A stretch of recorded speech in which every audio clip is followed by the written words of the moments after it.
بالبلد ده ما شبعانه زغاريت، الزغاريت فيها مرعرع مرعرعي. لما اشوفه انا بهنا ديتي، لما اشوف الزغاريت عندي هو زغاريت ما خلصاناش ليل ونهار. مال يا حاج عوض الله، يا بخ مال الزغاريت مالي الشارع كده. مال مين راح يتجوز؟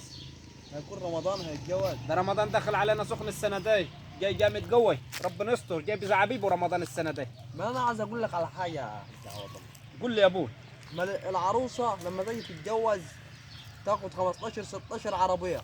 لما بعد 6 شهور تتطلق تجي بعربيه واحده. ما انا هرد عليك دلوقتي يا ولدي. هرد عليك.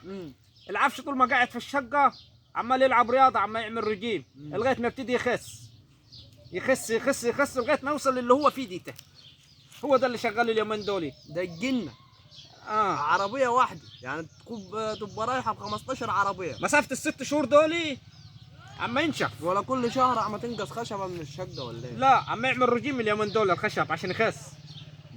عم يتجلح. بقول له ما فيش لحمي، فحتى الخشب نشف. الخشب نشف. هي كلها الدنيا نشفت. هو داخل على زعبيب. انا قلت لك رمضان دي تاي. الف مبروك رمضان داخل جامد. لا هنروح نباركوا له. هو جاي عليني، يبقى هو يبارك لي. ليه نحن نروح نبارك له؟ هو داخل علينا اليومين اللي جايين دول رمضان. وصل فين هو؟ وصل فين؟ قدام 12 يوم لسه بيقول لك في المطار اهو جا. في المطار؟